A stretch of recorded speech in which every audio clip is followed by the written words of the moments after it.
So I go to do just 15 squats. You guys, I thought I was going to never be able to walk again. I was like 11. Like my legs are like buckling.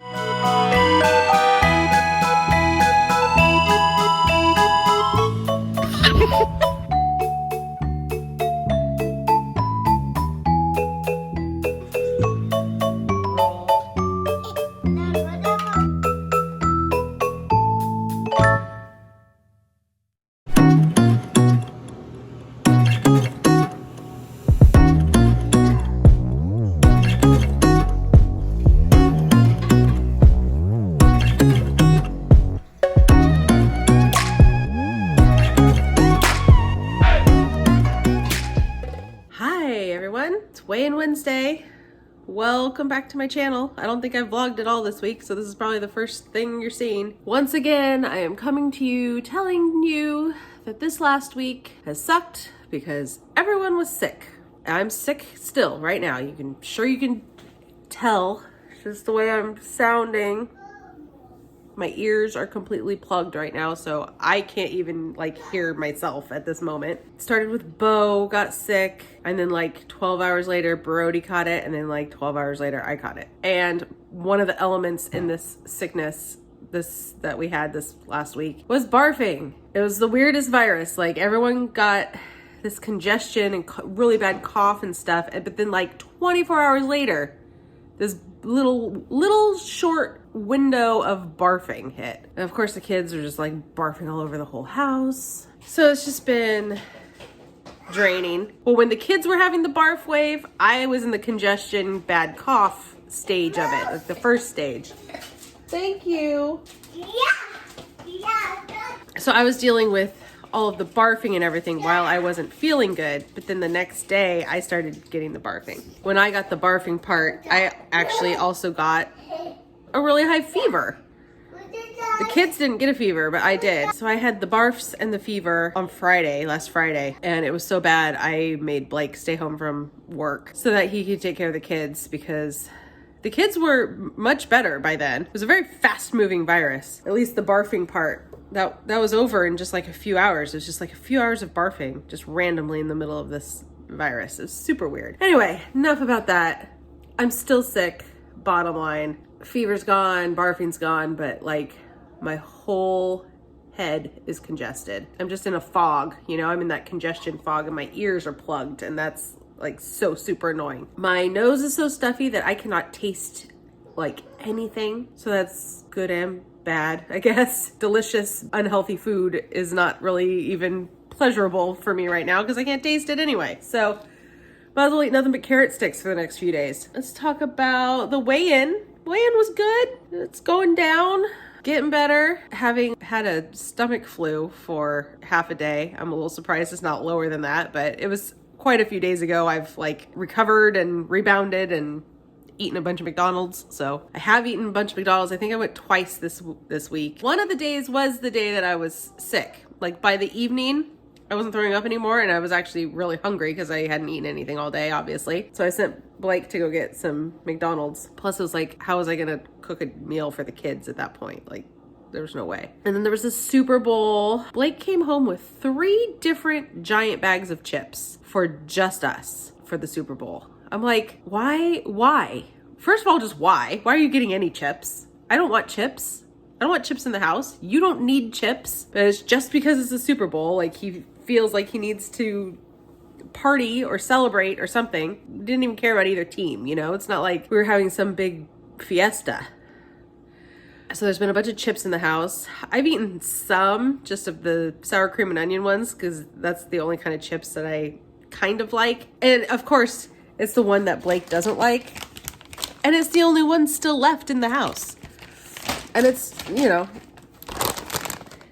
it's full to here. And that's half full when it comes to a bag of chips. The other 2 bags are gone because Blake and the kids mowed through them. So having chips in the house was ridiculous. I made beef stew for dinner on the day of the Super Bowl, and that was pretty good. it wasn't as good as it always is because I used a Dutch oven on the stove instead of the crock pot. I didn't use the crock pot because Blake has had the crock pots at his school ever since they did a fundraiser where he needed to use the crock pots. That was like, I don't know, what, October maybe? I need my crock pots back, Blake. So I used the Dutch oven instead, and it just was like impossible to not get like the edges kind of burned. I mean, I was stirring all day, but it just wasn't quite right. It was still very good. It just had a lot of like crusty parts. And I feel like we lost a lot of the meat and stuff. It was just, I don't know. It was good. Flavor was there. It's just nice to be able to cook at home. I really do enjoy it when I plan for it properly and I am not sick and I have the energy to do it. Stuff like that where it just simmers all day or it's in a crock pot all day and then I don't have to cook anything for dinner because it's just already made. I made it in the morning. Like, that's ideal to me. I really love that. I need to do more crock pot meals, especially the kind where you just like take a bunch of cans of stuff and dump it in and when dinner's ready like 8 hours later.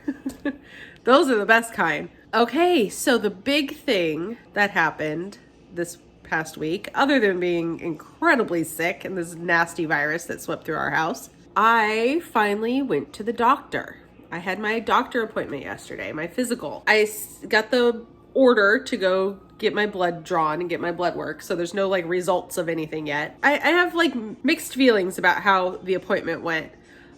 This was the first time meeting this doctor, and I don't know that it's a good fit for me necessarily. I don't know how comfortable I am with him. There's just some stuff that rubbed me the wrong way about what he was saying and just the rapport, I guess. And I know sometimes it can be really hard, or there's like a stereotype of the type of personality that doctors tend to have. Kind of cold, very just medical to the point, to the, and not friendly. He was extremely friendly. There was just certain ways he was talking to me as a woman that make me think perhaps I really need a female primary care doctor. My last primary care doctor was a female and I loved her. I felt like I could tell her anything medically that was going on with me. This time yesterday, I actually didn't bring certain things up because mental health issues, because I just didn't feel comfortable talking to him about it. And part of it is I kind of just chickened out because I've been needing to bring up the mental health issues that I've been having for so many years. But I don't know, for some reason, I just don't have enough courage to say I need to talk to somebody. I need some mental health help. So instead what I did, and I kind of decided this in the moment when I was there, I was like, I don't even want to talk to this guy about how hard it is to be a mom and all of the stress that I'm having and all this stuff. I'm like, he doesn't give a shit. That's how I honestly felt. So I decided in that moment, I'm going to bring it up to my OBGYN instead, because I have a better relationship with her because of being pregnant. And when you're pregnant, you go see your doctor every couple weeks or every week when it gets down to the end. And I feel like there definitely is a postpartum element to all of this.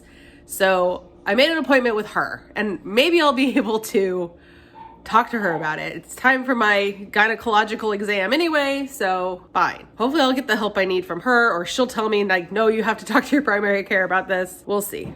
But I think she'll be able to steer me in the right direction anyway. And the other thing was I felt maybe I'm just, not to put my feminist hat on here, but maybe I'm too hypersensitive, or I read in too much to stuff. I don't know. There was something about the way he was talking to me that in the moment it was kind of off-putting. And then it took me hours after I got home and I was replaying it over and over and over in my head to realize that he was mansplaining to me.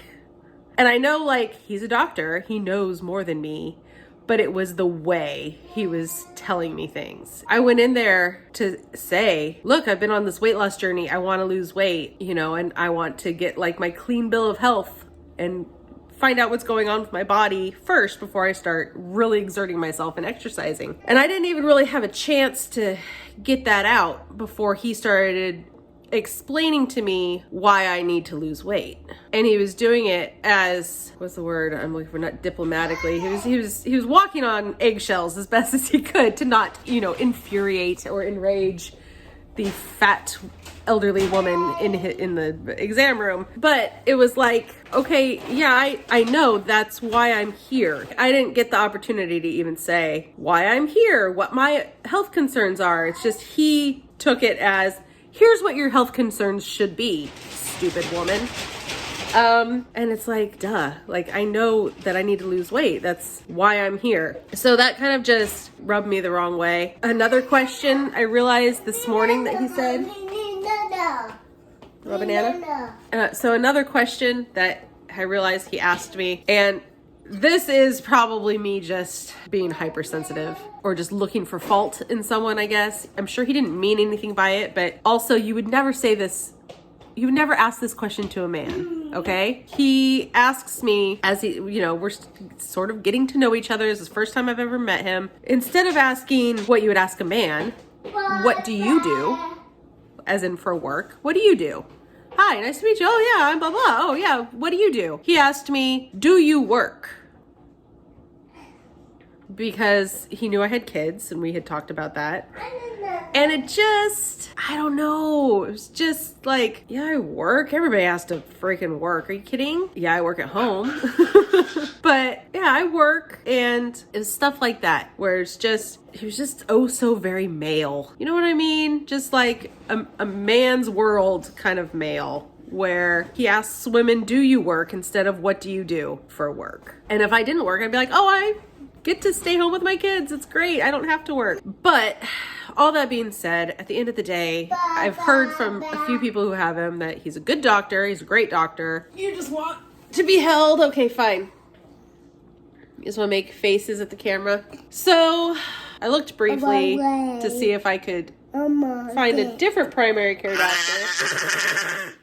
My options are kind of limited because a lot of the doctors in this medical group are not taking new patients. So I'm just gonna like roll with it for a little while. Brody, put your glasses back on. Put your glasses back on, honey.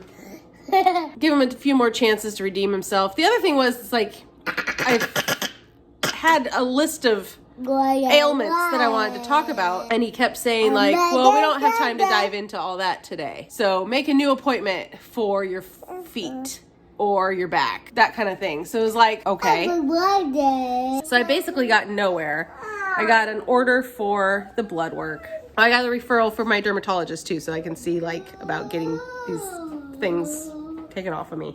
So that's good. I got baby steps, a few things checked off the list. But as far as like the clean bill of health to go start heavily exerting myself, I guess I gotta get my blood work done to feel good about that. But I did get the prescription for my inhaler, which I forgot to pick up from the store today, which is good because I've had asthma ever since childhood and bad allergies. And I've always had like an inhaler, but in the recent 10 plus years, I haven't needed to use it unless I'm really exercising and breathing heavily. Sometimes I get exercise induced asthma and I needed a new inhaler prescription so that I have one when I start exercising and if I get an asthma attack because of it. Anyway, so that's where we stand. I have decided, I don't know if I talked about this in the last thing.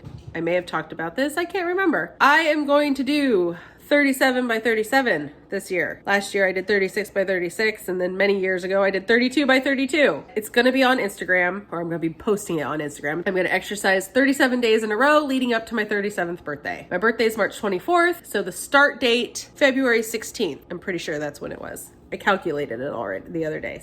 So from Sunday, February 16th through the 23rd, through March 23rd, I'm going to be exercising every single day. What kind of exercise? I'm definitely going to be doing a lot of yoga. Yoga by Adrian released like one of those 30-day yoga things at the beginning of the year. And I was kind of like glancing at them without doing them. But I'm going to start doing that. But I'm also not going to just say, I'm just going to do 30 days of yoga because I want to step it up a little bit. I want to be running the stairs at the beach, going for walks with the kids in the stroller to the park down the street, that kind of stuff. I don't want to be letting myself off the hook with like just 5 days in a row of yoga because it's not, well, no, I'm not gonna say it's not hard work. There's some of the yoga is really hard work. The ones I've been doing lately have not been very challenging. Haven't gotten my heart rate up or anything like that. Some of them definitely do. Some of them, it's like you're gonna have a freaking heart attack through those because you're just like supporting your entire body weight on like a toothpick and yeah, balancing and using all these little fine little twitch muscles that are just like burning on fire. Yoga can be extremely, extremely strenuous. But the ones that I've been doing lately have been like, you know, yoga for grief and stuff like that, where you're just like meditating a lot and like laying there and trying to center yourself, which is all good, but not very helpful when it comes to weight loss. So I might start, okay, I was thinking of starting a squat challenge too.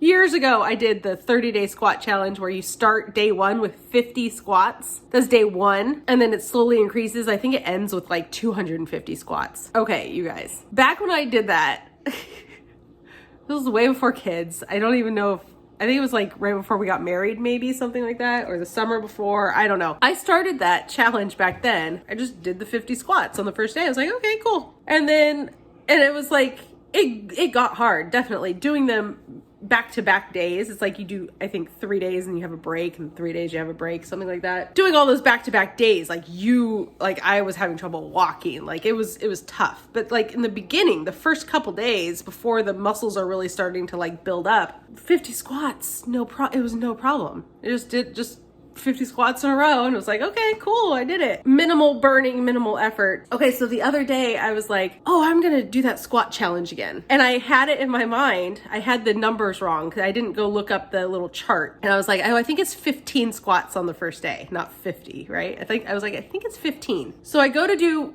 just 15 squats. You guys, I thought I was going to never be able to walk again.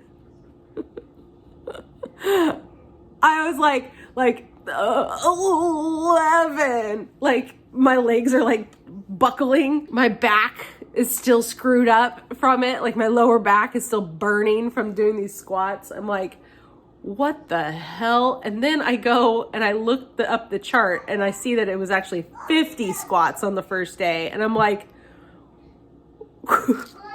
what has happened to me? I can't even do 15 squats anymore.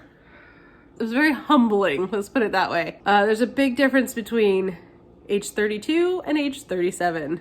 Those 5 years, going from your early 30s to your mid-ish late 30s, big difference. So there we are for this week. I'm gonna make some appointments, get some blood work done. Kids need various appointments too. My mom's coming into town tomorrow. So there you have it. Give me ideas for good exercises for my 37 by 37 because I tend to run out of ideas, especially things you can do with kids. One more thing about the doctor, because I can't stop dwelling on it. I will say that it sucks to go to a doctor. I truly think this is the first time I've ever been to the doctor where they've told me I do need to lose weight. Normally it's like, because you're young, you know, it's like, oh, you might want to think about your weight. This was like, he was like, I'm not going to harp on you about your weight on the first visit, but you know, that is the one thing that I'm going to tell you that you really need to work on. And that sucked. Being told that, especially by a man, even though that's his job, I get it. He's supposed to be looking out for my health. And that's like the number one thing about your health that is blatantly obvious is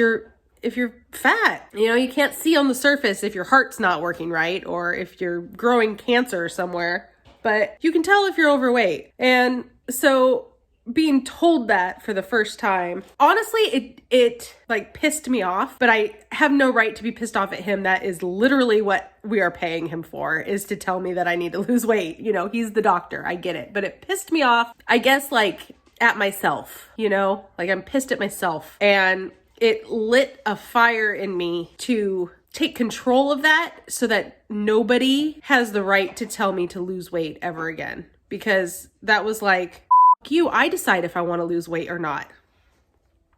But I haven't been.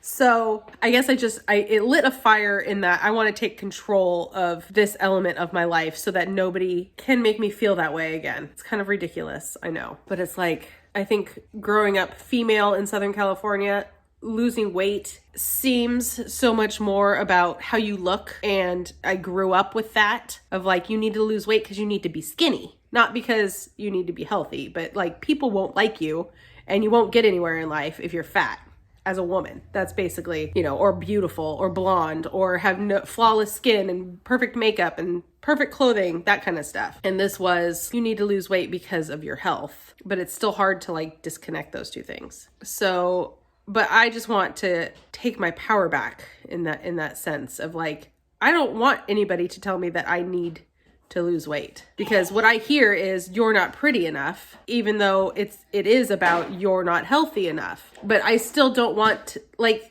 that gut reaction of like needing to cry in the doctor office because he's telling me like you need to lose weight. And that reaction had nothing to do with my health. It had to do with like, yeah, I know I'm fucking ugly. Like I got it. Like I'm 37 years old. I don't need to be continuously told that I am like overweight and fat and ugly and worthless, But that's society has been telling me that all these years. And I've worked very hard my whole life to make that not affect me anymore. And then the doctor tells it to me, and then all those feelings come back to me. Even though he's not even meaning it that way, bless his heart, he does not mean it that way. He's not saying anything about how attractive I am. He's literally worried about my health. So you see why I needed like some mental health here too? Because there's mental health issues that go along with being fat your entire life. And even people you love and people who you are closest with like teasing you and making fun of you about your weight like that. And that had nothing to do with my health too. So that was the big takeaway from this doctor visit, was it really did like light a fire. It ignited something in me because it pissed me off that anyone has the right to tell me that I'm overweight and I need to lose weight, even though it's my doctor and he's talking about my health. And he has every right in the world to tell me that.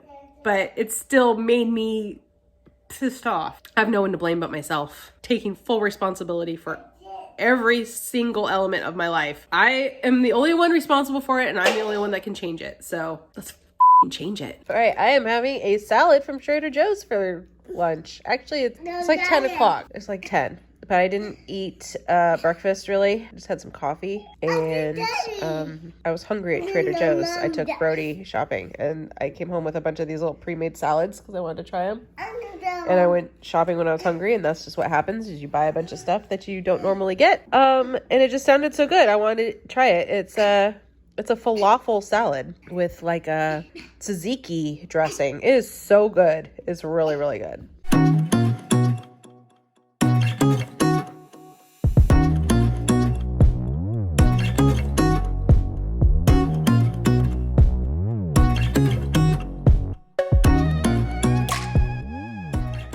Hey guys, so I have to go get my blood test today, part of my physical, and that means I have to fast.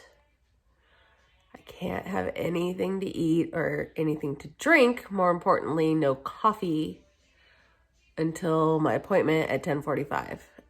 And it is 9 o'clock right now, and I don't know if I'm gonna make it.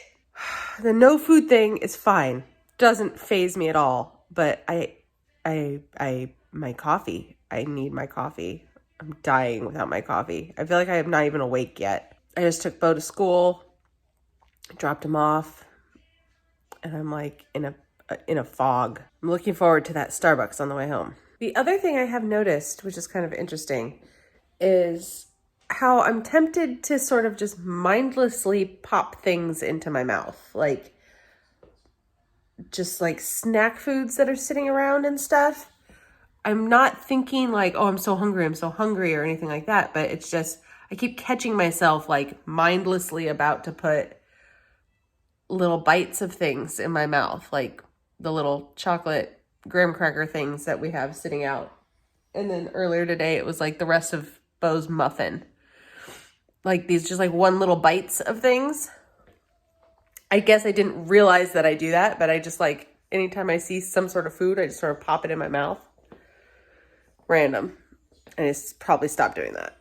Hey guys, so I just got my lab results back. I went and got my blood drawn on Friday. Today is Tuesday and I just got the results back, and I haven't talked to my doctor yet or anything, but just looking at the results and doing some quick Googling, and not even just by looking at it, my iron is very, very, very, very low. And all the hemoglobin and everything else related to anemia is either low or high, lower or higher than average based on anemia. So apparently I'm quite anemic again, or maybe still. I was anemic with both my pregnancies, and I haven't had any blood drawn since then. So I may have been anemic this entire time for all I know. Can't say that I'm surprised since I'm exhausted all the time. And yeah, the way I feel definitely matches with anemia. So I'm assuming I'm going to be getting a call from my doctor pretty soon after he looks over the results. And we'll see what he has to say. But I see iron supplements in my future, which are horrendous. They do terrible things to you. If you've ever taken them before, if you've been pregnant and taken them before, you know the side effects of taking iron supplements are less than wonderful. I'm also Googling right now iron-rich foods.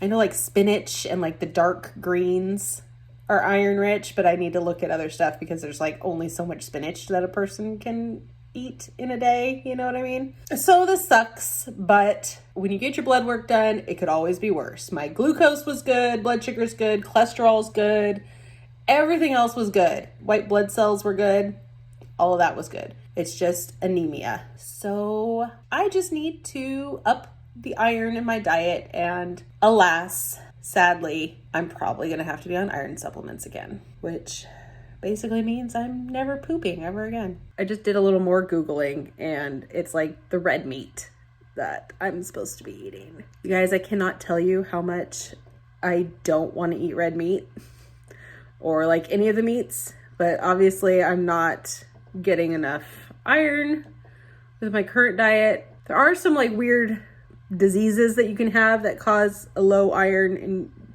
anemia and all this stuff, but I doubt it. I'm assuming just based on what I eat that it's my diet. So that's it for now. That's the update. Quick little lunch video here. I made a sandwich.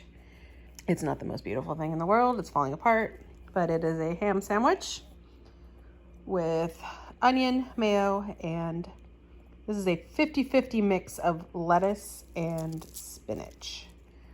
I'm just trying to get some meat and get some spinach in this meal since I am anemic. I'm trying to get as much iron as I can. This is basically nothing though. Like this is not, okay, Ollie's creeping. Did I hear ham sandwich? So yeah, this is like such a small amount of iron, you guys. Like you think like, oh, I'll just eat more spinach, but then you really look at the values. Non-meat sources of iron, the iron doesn't even hardly absorb anyway. So basically changing my diet, unless I'm eating like a T-bone every day, which is also not good for you, by the way, to eat so much red meat, or like liver is like the one thing that is super high in iron that you're actually going to absorb. I mean, it's just disgusting. The stuff that's high in iron that will actually help you have more iron in your body, like, is stuff that nobody would ever want to eat. So I'm going to be on supplements, I'm sure, once my doctor finally calls me, but I figure it can't hurt. Spinach is good for you anyway. I can't do like just straight spinach on there because I really don't like raw spinach all that much. It's just got like a metallic taste to me. It's probably the iron, that honestly, but a little bit of ham, a little bit of spinach, a little bit of iron. It's better than nothing, I guess. Oh well.